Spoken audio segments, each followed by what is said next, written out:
반갑습니다. 플러스 경매 김수경입니다. 오늘은 주택임대차보호법 관련한 명도 이야기 한번 해보려고 합니다. 지금 준비한 사례는 굉장히 오래된 사건이에요. 근데 이 사례는 그 경남 양산시 북정동에 있는 대동 2차 아파트입니다. 이 아파트는 경매 진행하면서 경매에 나온 거 진행한 거 약 반 정도는 제가 다 낙찰을 받아들인 것 같아요. 이상하게 여기 이 아파트하고 인연이 자주 되던데 이게 이제 이 사건이 첫 번째 인연이 된 사건입니다. 제가 2009년도부터 부산에 와서 부산, 울산, 경남 이제 경매 대행일을 하고 있습니다. 근데 이 사건은 2010년 2월 3일 날 낙찰받은 사건이에요. 주택임대차 관련해서 제가 명도라고 했습니다. 주택임대차보호법에 보면 소액임차인 최우선 변제라는 게 있습니다. 그죠? 최우선 변제를 받을 수 있는 요건은 뭐예요? 첫 번째 전입을 해야 되죠. 전입하고 실제로 살아야 되고요. 그리고 그 보증 금액이 소액임차인 그 범주에 들어가야 됩니다. 그죠? 그리고 경매가 진행될 때 경매가 진행이 되면 임차인들 같은 경우에 배당 요구 종기일이란 게 있습니다. 배당 요구를 할 수 있는 그 기한, 마감일이 있어요. 그때까지 권리 신고하고 배당 요구를 해야 하는 겁니다. 그 넘어서 지나서 마감 지나고서 하는 것은 안 한 거하고 똑같아요. 여기에서 이제 사고가 일어난 이 사건이에요. 이 집 같은 경우에 등기부 보면은요, 2008년도 2월 28일 날 소유권 이전이 됐습니다. 2008년도 2월 28일 날. 그리고 이 임차인은 약 2개월 얼마 후에, 그러니까 같은 해 5월 8일 날 이제 들어왔습니다. 전입이 됐고, 확정은 7월 29일 날 받았고요. 그리고 배당 요구 종기일이 2009년 6월 달이거든요. 6월 16일이거든요. 그런데 이 사람들이 6월 16일까지 안 하고 배당 요구를 10월 6일 날 했어요. 10월 6일. 약 3개월 반 정도 지나서. 만약에 배당 요구를 제대로 했다면 이 사람들 보증금 1,300만 원이거든요. 1,300만 원인데 2008년도 기준으로 하면은 소액임차인 맞고요. 맞고 얼마까지 배당을 받을 수 있냐면은 1,200만 원. 1,200만 원 배당을 받을 수 있어요. 1,300인데 1,200을 받는 겁니다. 100만 원 정도야 월세 몇 달 안 내면 충분히 커버가 되지 않습니까? 전혀 피해가 없을 그런 사람인데 배당 요구를 제때 안 하는 바람에 1,300만 원을 다 날리게 되는 거예요. 답답하더라고요. 당연히 후순위니까 말소기준 등기보다 늦으니까 대항력이 있는 것도 아니고 답답하죠? 이 사건 같은 경우에 의뢰를 받고도 제가 마음이 많이 좀 불편했었어요. 그래서 의뢰 받고 우리 의뢰인 들으면은 좀 기분 나쁠지 모르지만 이해하시겠죠? 의뢰를 받고는 하루 이틀 고민을 하다가 이 집에 찾아갔어요. 제가 저녁에 퇴근하다가 아무래도 안 되겠다 차 몰고 막 갔어요. 양산까지. 띵동 하니까 나오더라고요. 얘기를 했죠. 나는 이렇게 경매 대행하는 사람이고 내가 의뢰를 받았다. 그래서 나는 이제 사실 이 사건의 입찰을 준비를 해야 하는 사람인데 권리 분석을 해보니까 그 임차인들이 배당을 못 받더라. 마음이 굉장히 불편한데 혹시라도 이 사건에 입찰할 의향이 있느냐. 어차피 이렇게 되면 넘어가면 다른 데 이사를 가야 되는데 요즘 그 당시에는 낙찰가 85% 선까지 제가 새마을금고에서 대출을 연결을 해드렸었어요.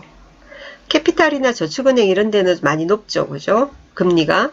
그런데 새마을금고 이런 데는 1금융권하고 0. 몇 %밖에 차이가 안 납니다. 은행 금리가. 그리고 낙찰가 85%까지 보통 해줄 수 있었으니까 이 사건 같은 경우에 낙찰가가 8천 몇백이었거든요. 8,300 얼마인가 그랬거든요. 그럼 생각을 해보세요. 80, 거의 90% 가까이 된 거. 내 돈 한 2천만 원만 있으면 되는 거예요. 그래서 혹시나 해서 이제 임차인께서 입찰하실 생각이 있으시면 제가 도와드리겠다. 내가 의뢰받은 거 그쪽 돌려드리고 임차인을 도와드리겠다. 그리고 수수료는 아주 저가만 소액만 받겠다. 실비만 해보시겠느냐 그랬어요. 그러니까 자기들은 입찰할 생각이 없대요. 뭐 정도 다 떨어지고 그냥 이렇게 신경 쓰지 말라고 괜찮다고 그러더라고요. 선선히 그렇게 말씀을 또 하는데 자꾸 하라고 하기도 그렇고 그래서 뭐 돈이 마련이 안 되는가 보다. 또 돈 때문이었겠죠. 그렇게 해서 이제 돌아와서 입찰 준비를 해서 이제 입찰하러 갔습니다. 입찰하는 날 저는 이제 법원 등록 저희 매수 신청 대리인이기 때문에 보통 이제 위임장 받아서 제가 혼자 대리 입찰 가는 경우가 70~80%입니다. 그런데 이제 그분께서는 우리 의뢰인 오셨어요. 직접 울산법원으로. 그래서 같이 얘기를 하고 있는데 그 임차인이 보여요. 입찰 안 한다고 그러더니 왔네? 나는 속으로 자기들도 입찰 하나 보다. 다른데 뭐 이미 의뢰가 돼 있었나 보다. 이렇게 생각을 하고 이렇게 쳐다보고 있는데 뭐 종이 같은 걸 막 나눠줘요. 유인물을. 그 바닥에도 막 뿌리고 사람들한테 다 나눠줘요. 뭔가 하고 보니까 A4 거기 그 용지에다가 빨간 잉크로 호소문을 막 있잖아요. 프린트해 온 거예요. 자기들이 이러이러이러한 어려운 저기 상황에 있는 사람들이고 너무너무 억울하다. 그러니까 이 사건에 입찰을 하지 말아달라. 순진하다 그죠?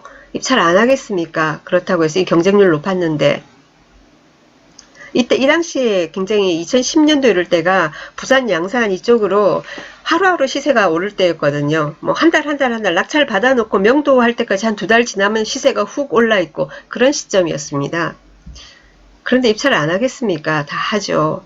울면서 그 호소문을 나눠주는데 마음 진짜 불편하더라고요. 일단 낙찰 받았고요. 그래가지고 이제 찾아갔어요. 상황 얘기를 한번 들어보려고. 명도 조금 내가 마음을 많이 써드려야 되겠다는 생각도 들었고 사연을 알고 싶어서 도대체 왜 배당 요구를 안 했었느냐, 뒤늦게 했냐. 그러니까 처음 이제 왜 경매 신청 들어오면은 법원에서 현황 조사도 나오고 없으면은 이제 가는 길에 이제 집행관이 그 뭡니까 전입세대 열람해서 전입돼 있는 사람 앞으로 우편물을 보내거든요. 그게 이제 경매가 들어간다는 걸 이 사람들이 알게 된 거예요. 그러니까 당연히 집주인한테 연락을 했겠죠. 경매가 들어간다는데 이게 무슨 일이냐. 그러니까 그 집주인이 그랬대요. 걱정하지 마라. 해결할 거다. 해결할 거고 지금 신청 들어가서 경매까지는 아직 한참 걸리고 1~2년 걸리고 그리고 그 안에 내가 분명히 해결할 거니까 걱정하지 말고 있어라. 이렇게 된 거예요. 그래서 그 말을 믿고 있었답니다. 이 사람들이.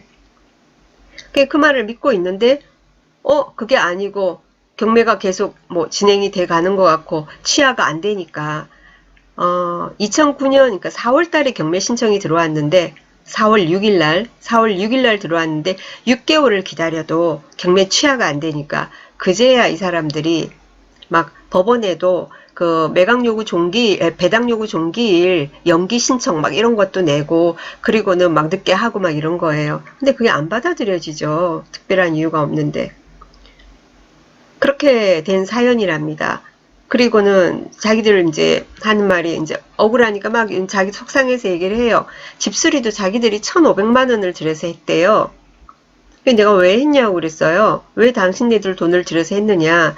아니, 소유주하고 그런데 그 남이 아니고 그러면은 뭐 친인척이라든가 뭔가 명의만 그 사람 거고 혹시 하고 제가 기분 나쁠지 모르겠지만 하고 물어봤어요. 그러니까 아니래요 정말로.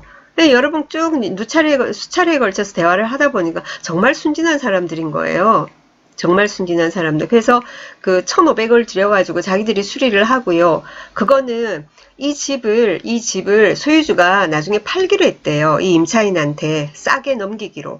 그 넘길 때 1,500만 원을 공제하기로 그런 식으로 서로 약속이 또 돼 있었다고 하더라고요. 너무 이제 집주인을 믿고 이렇게 해가지고 배당 요구도 안 하고 이런 식으로 해가지고는 지금 이렇게 된 사연이더라고요. 그래서 이제 그 관리비도 몇백 밀려 있었어요. 관리비도 한 200 얼마? 그래가지고 관리비 밀린 거 그리고는 이사비도 좀 넉넉히 다른 사건보다도 훨씬 우리 좀 넉넉히 드렸고요. 이사 기간도 길게 잡아드리고 그런 식으로 마음 풀어드리고 그렇게 해결한 사건이에요. 사실 근데 이런 경우를 제가 만약에 모질게 처리를 한다면 어떤 식이 되냐면은 이 임차인들이 직장이 있거든요. 직장이 있어요. 근데 모질게 할 것 같으면은 아주 뭐 소액에 뭐 이렇게 해가지고는 뭐 하면서 나가라. 그럼 안 나간다. 만약에 안 나가면 제가 그렇게 말할 수 있어요. 만약에 안 나가면 강제 집행을 하게 된다. 그럼 강제 집행을 하게 되고 그 강제 집행 비용은 당신네들 급여라든가 뭐 차도 있고 하니까 다른 쪽으로 내가 거기다가 가압류를 넣는다든지 해서 또 돈을 받아내는 방법이 있다. 그렇게까지 가야 되겠느냐. 그러니까 적정선에서 우리 합의 보자. 이런 식으로 제가 처리를 할 수 있어요. 하지만 이 사람들한테 그렇게 할 수가 없더라고요. 마음이 아파서. 그래서 뭐 듬뿍듬뿍 기간도 길게 해드리고 그리고는 뭐죠? 이사비도 많이 드리고 저희 이제 의뢰인 그 당시에는 이제 미혼이었거든요. 미혼이어서 다행이죠. 자기가 도리어 있지 않습니까? 여관에서 하루 막 한 달 정도 있지 않지. 이사 날짜가 안 맞아가지고 한 달을 여관에서 이제 숙박할 정도로 그렇게 하면서까지 배려를 해드리고 이렇게 이제 매듭 지은 사건입니다. 그런데 지금 이 해당 아파트의 경매건 하나가 지금 또 나와 있어요. 동일 평형이고 지금 녹화하는 게 제가 8월 7일 날 하는데 4일 후로 입찰 날짜 잡혀 있는데 거기도 굉장히 딱해요.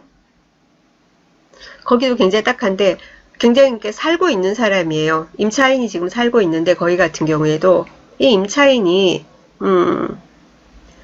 그게 있어가지고는 뭡니까? 요즘 어렵잖아요. 그죠? 여러 가지로 경제적으로 그러다 보니까 대구 쪽에 일자리가 좀 잠시 있어가지고 거기를 가게 된 거예요. 이제 부인이 이제 근데 그 뭡니까? 애가 둘인데 막내는 데리고 가고 큰애는 중학교를 다니니까 혼자서 이제 학교를 다닐 수 있다. 엄마 괜찮다. 엄마가 한 번씩 왔다 갔다 하면 된다. 엄마 주말에만 오면 된다. 내가 잘 알아서 할게. 그러니까 중학생을 또 전학을 잠시 시켰다가 또 왔다가 이렇게 하는 것도 그래서 잠시 몇 달이니까 엄마가 그럼 그렇게 해라. 이렇게 된 거예요. 서로 협의를 해가지고 그렇게 해가지고는 이제 가면서 이제 그쪽에 이제 일을 하니까 대구 쪽에 이제 전출을 한 거예요. 근데 전출을 할 때 얘는 학교를 다니잖아, 큰애를. 그러면 얘를 남겨놓고 가야 되는데 다 전출을 한 거예요. 왜 그랬냐 내가 물어보니까 그 전입하는 쪽이 있지 않습니까? 대구 쪽에서 거기 주민센터 공무원이 그랬대요. 미성년자라서 혼자 남겨놓을 수가 없다. 다 전입을 해야 한다. 같이 해야 한다. 이런 식으로 자기 안내를 받았다라는 거예요. 그래서 할 수 없이 애는 그 여전히 양산에 있으면서 학교도 다니고 하는데도 불구하고 다 전가족이 다 대구로 이제 전입이 돼버리고 이쪽에서 다 빠져버린 거예요. 그런데 그러고 나서 얼마 안 돼서 경매 신청이 들어와 버린 겁니다. 전출이 돼버리면 대항력이 없죠. 그죠? 임차권 등기를 하고 그런 경우에도 있지 않습니까? 사람이 그러니까 알아야 되는 거예요. 만약에 그런 상황이다 이러더라도 물론 경매 들어올 거란 그런 생각을 다 안 하고 살지만 그래도 사람 이름 모르는 거니까 만약에 그런 상황이라면은 임차권 등기를 해놓고 전출을 했으면은 아무런 문제가 없을 사람이 근데 뭐냐면은 그냥 빼는 바람에 그 사람 같은 경우에도 아무것도 배당을 못 받습니다. 네, 지금 아주 난감한 상황에 있는 제가 상담을 한번 한 적이 있거든요. 그래서 이제 관련해서 안내를 드립니다. 소액 임차인 최우선 변제를 받을 수 있는 사람이라 하더라도 배당 요구 종기일 전에 반드시 배당 요구를 해야 하고요. 권리신고하고 해야 되고 그리고는 뭡니까? 잠시 전출을 어디를 해야 된다. 부득이하게 그러면은 반드시 임차권 등기를 해놓고 그리고는 전출을 해야 하는 겁니다. 그래야지 안타까운 사연이 생기지가 않습니다. 그래서 그 관련해서 안내를 드렸습니다. 오랜만에 얘기하다 보니 가슴이 먹먹해지네요. 수고하셨습니다. 다음에 또 뵙겠습니다.